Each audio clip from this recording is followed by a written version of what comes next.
Hi everyone, welcome back to the channel mystical minds. I hope आप लोग बहुत अच्छे होंगे और मुझे लगता है कि आज का दिन भी आपका काफ़ी अच्छा रहा होगा। मैं ऐसी आशा करती हूँ। सो आज है कैंडल वैक्स रीडिंग अगेन। और आज का जो टॉपिक है हम उसमें देखने वाले हैं कि आपके पर्सन के माइंड में क्या चल रहा है आपको लेकर। हो सकता है कि कुछ नेगेटिव थॉट्स हो सकता है कि कुछ पॉजिटिव पॉजिटिव थॉट्स हो। इन सब का आकलन करके हम देखते हैं हमारी कैंडल वैक्स रीडिंग क्या कहती है। और जिसको भी मुझसे पर्सनल रीडिंग बुक करानी है आप मुझे व्हाट्सएप कर सकते हो। व्हाट्सएप नंबर आपको डिस्क्रिप्शन में भी मिल जाएगा। साथ में मेरी शॉर्ट्स वीडियो में आपको ऑलमोस्ट हर शॉर्ट्स में व्हाट्सएप नंबर मिल जाएगा। जिसको भी कुंडली चेक करवानी है, मैच मेकिंग करवानी है, वास्तु चेक करवाना है या फिर आपको ऑरा क्लीनिंग करवानी है, लॉ ऑफ अट्रैक्शन से रिलेटेड कोई भी जानकारी आपको चाहिए, आपको अपनी विशेष को पूरा करना है, तो उसके लिए हम वास्तु कैसे यूज़ कर सकते हैं आप उसके लिए भी मुझे कांटेक्ट कर सकते हैं। साथ में ही आपका मनी फ्लो बिगड़ रहा है या कुछ भी बात ऐसी है, कैंडल वैक्स रीडिंग तो हो ही गया हमारा, कॉल कंसल्टेशन भी आप बुक कर सकते हो। सिर्फ आपको इस नंबर पे हाई लिख के भेजना है, नथिंग एल्स। स्टार्ट करते हैं आज का हमारे रीडिंग। सो मैंने लिया है डार्क नेवी ब्लू कलर का कैंडल। सो यहाँ पे आपको रहना है बिल्कुल पॉजिटिव ताकि आपकी एनर्जीज जो हैं काफ़ी अच्छे से कनेक्ट कर सकें। सो यहाँ पे हम अपनी कैंडल वैक्स रीडिंग करने के लिए एकदम रेडी हैं। सो हमारे पास लेट्स सी। ओके, सबसे पहले जो मुझे एनर्जी कैच करी है वो ये कि कुछ तो आप उदास बैठे हो, I don't know why, but आपकी एक उदास वाली एनर्जी यहाँ पे आई है। एंड मुझे लगता है कि ये कैंडल वैक्स रीडिंग अभी इसने मना ही कर दिया रीडिंग करने के लिए, बट फिर भी हम चेक करने वाले हैं। काफ़ी उदास लग रहे हो आप। May be it is possible कि आपकी चीज़ें जो है अभी आपके हिसाब से नहीं चल रही हैं। ऑलमोस्ट मैंने ये चीज़ चेक कर ली है अभी। Let's see again. ओके,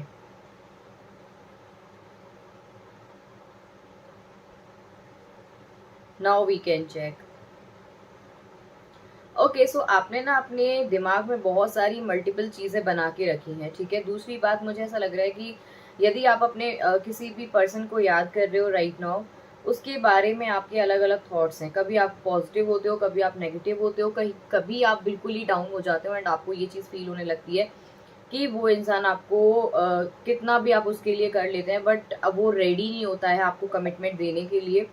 अगर मैं अभी की सिचुएशन की बात करूं तो मुझे ऐसा लग रहा है कि उसके दिमाग में अभी 80% ये चीज़ें हैं कि शायद वो आपके साथ डील नहीं कर पा रहा है एग्जैक्टली।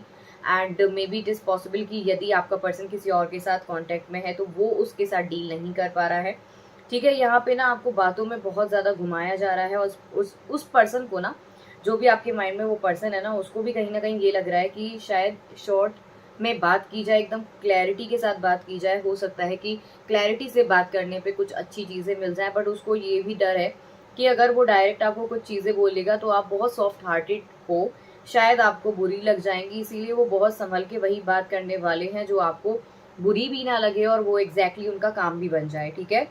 यहाँ पे मुझे ऐसा लग रहा है कि उसके तरफ से अगर मैं बात करूँ ना, सिर्फ इतना है कि वो आपका थोड़ा बहुत ख्याल रख सकता है, ठीक है। अगर मैं बात करूँ कि वो आपको पूरा एकदम दिल में जगह दे के बैठा है तो आई डोंट थिंक सो कि वो इंसान जो है आपको जगह दे के बैठा है दिल में। I really don't think so.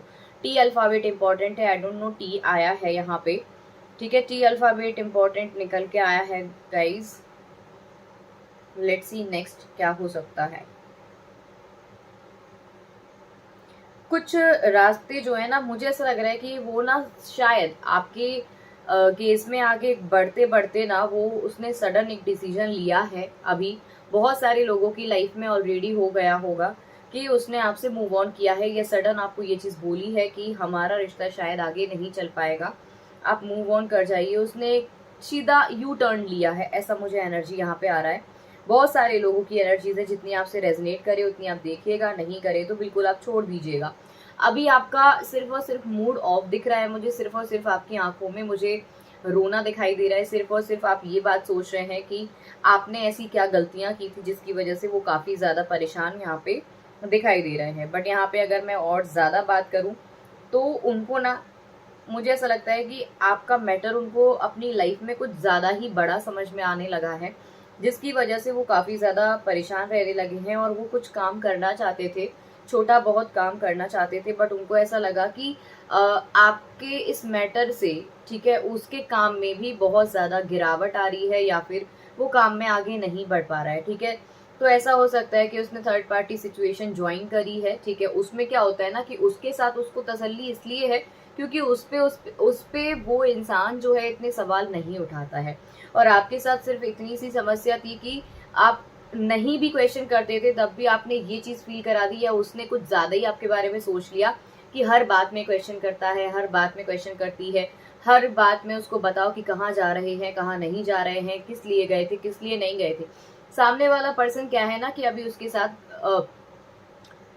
Actual commitment में नहीं है। जो शादीशुदा है मैं उनके लिए बिल्कुल भी नहीं बोल रही हूँ, एक्चुअली जो गर्लफ्रेंड बॉयफ्रेंड है राइट नाउ उनके लिए बोल रही हूँ कि अगर आपका पार्टनर थर्ड पार्टी सिचुएशन में है तो थर्ड पर्सन जो है अभी उस पर इतना ध्यान देने की कोशिश ही नहीं कर रहा है, क्योंकि उसके साथ एक प्रॉब्लम है। क्या प्रॉब्लम है कि उसको ना फ्रीडम चाहिए, और उस इंसान को पता है कि आपके पर्सन को फ्रीडम चाहिए है, ठीक है। उसको ज्यादा टोका टाकी पसंद नहीं है, उसको ज्यादा चीजें करना पसंद नहीं है, और वो चीजें शायद आपकी तरफ से यहाँ पे इग्नोरेंस, जितना आप जो है ना उसको इग्नोर नहीं कर पाते हो उनकी बातों को या उनकी कामों को।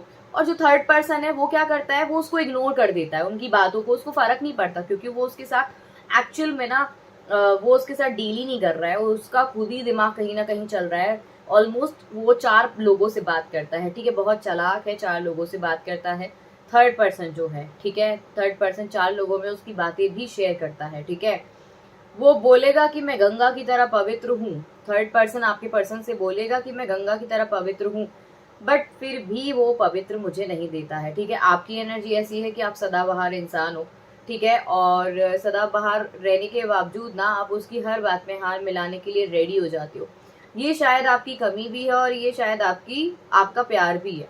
दैट्स वाई वो शायद आपको इतना इग्नोर नहीं कर पाता है। इग्नोर करते करते करते करते करते करते फिर अगेन उसको आपकी ही याद आती है, और कहीं ना कहीं मुझे ऐसा लग रहा है कि किसी, आज तो भाई मेरे साथ ही ऐसी एनर्जी हो रही है कि शायद मेरे प्रभु आज थोड़े से मुझसे नाराज मुझे दिखाई दे रहे हैं, ऐसी मुझे एनर्जी लग रही है। मे बी क्या आपके कोई भी प्रभु या आपके कोई भी भगवान जी जो है इधर उधर हो गए हैं क्या, या फिर गिर गए हैं, या फिर कुछ भी ऐसा हो रहा है। मुझे ऐसा लग रहा है कि इस वक्त शायद आप या तो आपसे वो रूठे हैं या आप उनसे रूठे हो, ठीक है। कभी भी आप अपने ईश्वर से ना रूठे। मुझे ऐसा लगता है कि कभी कभी हम भी रूठ जाते हैं क्योंकि हमारा जब काम नहीं बनता है या हमको ऐसा लगता है, बट ये शायद आपके लिए एक सॉल्यूशन नहीं है। तो मैं रिक्वेस्ट करूंगी तो आप अपने प्रभु पे ध्यान दीजिएगा, क्योंकि आप एक गुलाब के फूल की सोचते हो, आप किसी व्यक्ति को ना गुलाब का फूल समझ रहे हो, बट मुझे ऐसा लग रहा है कि वो व्यक्ति जो है ना शायद वो आपके लिए नहीं है, क्योंकि भगवान ने आपके लिए गुलाब का बुके रखा है, ठीक है।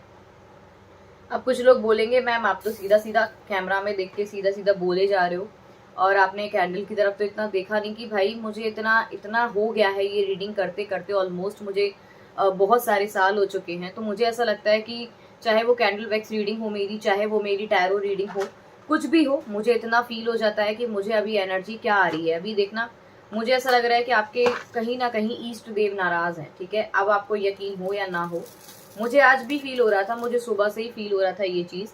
तो शायद मैंने इस पे इतना ध्यान भी, मैंने खुद भी नहीं दिया इस पे ध्यान, क्योंकि मैंने हमेशा एक चीज बोली है आपको, जब भी मैं कैंडल वैक्स रीडिंग करती हूँ तो मैं सिर्फ आपके लिए ही नहीं करती हूँ, मैं खुद के लिए भी करती हूँ। मतलब कि जो चीजें आपकी इसमें बता रही हूँ सेम एग्जैक्टली मैं भी अप्लाई करूंगी इनको। सबसे पहले आपको अपनी पर्सनालिटी को चेंज करना पड़ेगा। अगर आप मोटे हो गए हो तो भाई जिम विम जाओ, डाइट करो, ये आपके लिए काफी इंपॉर्टेंट रहेगा इस टाइम, क्योंकि आपका पार्टनर ना आपका डिस्ट्रैक्शन आप खुद ही हो, क्योंकि आप शायद इतने आलसी भी हो गए हो।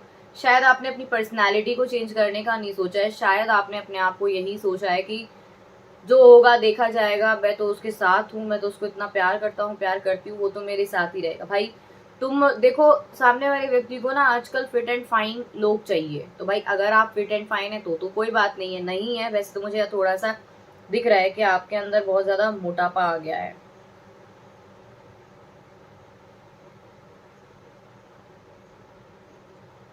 देखो, अगर मैं बात करूं कि आपके प्रति और ज्यादा चीजें क्या है, तो आपके प्रति आपने स्वयं इन्फ्लुएंस किया है अपने पार्टनर को आपसे दूर जाने के लिए। अभी अभी की जो स्थिति मुझे आ रही है, कुछ कुछ चीजें ऐसी भी आ रही है, कुछ थर्ड पार्टी का भी है इन्फ्लुएंस। कुछ आपका भी है। मुझे ऐसा लग रहा है कि आप दोनों एक दूसरे के अपोजिट हो गए हो, ठीक है। जो चीज से आपकी विश पूरी हो सकती है वो बिल्कुल ही विश पूरी नहीं हो पा रही है, ठीक है। मुझे ऐसा लग रहा है कि आप इतना हंसते खेलते चीजों में ना, एक किसी बहुत पुरानी बात को लेके आपका विवाद है, ठीक है। आपके पार्टनर से किसी बहुत पुरानी बात को लेके काफी ज्यादा विवाद चल रहा है, जिसकी वजह से आप दोनों में दूरियां आ गई हैं। और मुझे ऐसा लग रहा है कि आपका पर्सन थोड़ा सा, एक पर्सन बहुत ही ज्यादा प्यारा दिखता होगा, एक पर्सन थोड़ा सा हेल्दी भी होगा, थोड़ा सा सांवला भी हो सकता है, नो डाउट। मुझे ऐसा भी लग रहा है कि आपके बीच में दरार जा भी सकती है, इसमें भी कोई शक नहीं है। बट मुझे ऐसा लग रहा है ना कि वो कहते हैं ना कि कुछ बहुत ज्यादा इंपॉर्टेंट खास बात पुरानी इस रिश्ते के लिए फिर से निकली है, जो कि शायद वो ही घातक हो गई है। एंड दैट्स वाई आप दोनों का रिलेशनशिप जो है ना ब्रेक होने की कगार पे है या हो गया है ऑलरेडी।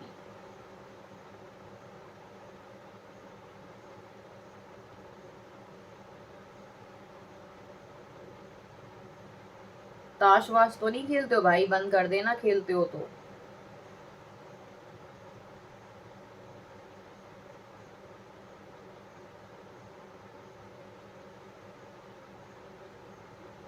क्वेश्चन मार्क चल रहे हैं दिमाग में, आप दोनों एक दूसरे के लिए सवाल पे सवाल उठा रहे हो, क्योंकि आप दोनों को ही नहीं पता है कि आपको सवाल क्या करना है और आपको जवाब क्या देना है। ये मुझे एनर्जीज आ रही हैं ऐसी। कुछ देख लेते हैं हमारे टैरो कार्ड से कि टैरो कार्ड्स हमारे क्या गाइड करते हैं आपको। सो आप लोग जब तक लाइक करो, शेयर करो, सब्सक्राइब करो, ठीक है, आपकी एनर्जीज के साथ कनेक्ट करो तो बहुत अच्छी बात है, ठीक है। मैं चाहती हूँ कि आप मेरी एनर्जीज के साथ कनेक्ट करें। इसके बाद हम करेंगे लाइव सेशन। देखते हैं, लाइव सेशन को ज्वाइन करके भी देखेंगे। सो यहाँ पे मुझे कुछ चीज़ों के लिए अभी फिलहाल में नो आंसर आया है। द क्रिएटर का डायरेक्ट नो का कार्ड आया है। दैट मीन्स कि अगर आपका कोई सवाल है बहुत इंपॉर्टेंट आपके पर्सन से रिलेटेड, तो इस वक्त आपका नो का कार्ड आया है, ठीक है। तो जो भी आपका मन में सवाल था उसका उत्तर ही ना है अभी फिलहाल में, ठीक है, या आप जो कम करने वाले हो उसमें भी ना है। 4 ऑफ पेंटिकल्स आए। या तो बिल्कुल क्लियरिटी के साथ बात करो, या तो आप बिल्कुल क्लियर रहो आप अपने पर्सन के लिए, तो आपकी चीजें सही हो जाएंगी। क्योंकि आप ना डर भी रहे हो, आपको उसके साथ रहना भी है, डरना भी है, तो दोनों चीजें नहीं हो पाएंगी। आपको बहुत क्लियर बात करनी पड़ेगी। 9 ऑफ वेंट्स आया है, तो कुछ मुश्किलात से आपको भी गुजरना पड़ेगा। सामने वाला व्यक्ति भी गुजर रहा है, उसने अपनी बाउंड्रीज ऑलरेडी सेट कर ली। अब आपका टाइम है कि आपको अपनी बाउंड्रीज को सेट कैसे करना है, कैसे नहीं करना है, आपकी मर्जी है भाई। फिर हमारे पास नाइट ऑफ वेंट्स, आपको अपने ऊपर फोकस करना है, अपने फाइनेंसेस पे फोकस करना है, अपनी चीजों पे ज्यादा फोकस करना है, ताकि आपकी एनर्जीज डिस्ट्रैक्ट ना होके आपकी एनर्जीज, आपका ऑरा एकदम पावरफुल हो जाए। फिर है हमारे पास क्वीन ऑफ कप्स का कार्ड। मैंने बोला ही, आप जैसे नेगेटिव थॉट सेंड करोगे सेम एग्जैक्टली आपको वैसे ही प्राप्त होगा। क्यों वाई शुड वाई ये सब चीजें, प्लीज रिक्वेस्ट है आप इन सब चीजों को थोड़ा इग्नोर करो, आगे बढ़ो। आपकी अपनी लाइफ एक बहुत अच्छी लाइफ है, आपके अपने पार्टनर से बहुत अच्छी बननी चाहिए। Please it's a humble request. आज के जनरेशन जो एक तरीके से जेन जी कह सकते हैं, या फिर बहुत सारे लोगों के दिमाग खराब ज्यादा चलने लगे हैं। भाई तुम्हें नहीं करनी शादी, मत करो, सीधा पहले मना कर दो, बस किसी की जान से मत खेलो। ये बहुत इंपॉर्टेंट है, क्योंकि शायद वो किसी का एक बेटा, इकलौता बेटा भी हो सकता है, शायद वो किसी की इकलौती बेटी भी हो सकती है। तो भगवान के दिए हुए दो प्यारे प्यारे इंसानों की जिंदगी से आप कैसे खिलवाड़ कर सकते हो। तो मैं सिर्फ आपसे रिक्वेस्ट करूंगी कि भाई नहीं करनी शादी, मत करो, किसी के साथ भी मत करो, बट किसी की जान मत लो, ठीक है। किसी के पीछे किसी की जान मत लो। और क्योंकि आप एक ना एक दिन खुद ही रिग्रेट करेंगे, और रिग्रेट करने का तब भी आपको मौका नहीं मिल पाएगा। सीधा सीधा आपको जो है बहुत सारी समस्याओं का सामना करना पड़ेगा। तो जीवन की उच्च शैली ना जीते हुए एक्चुअली मध्यम शैली जीने की कोशिश करो, ताकि आप भी स्वस्थ रहे और आप भी अच्छे रहे, और आपका सम्मान दूसरों के प्रति भी बहुत अच्छा रहे, और सामने वाले व्यक्ति का भी सम्मान आपके प्रति बहुत अच्छा रहे। यही इस कामना के साथ इस रीडिंग को एंड करते हैं। Thank you so much guys. Personal reading book करने के लिए आप डिस्क्रिप्शन में दिए गए नंबर पे हाई लिख के भेज सकते हैं। Thank you.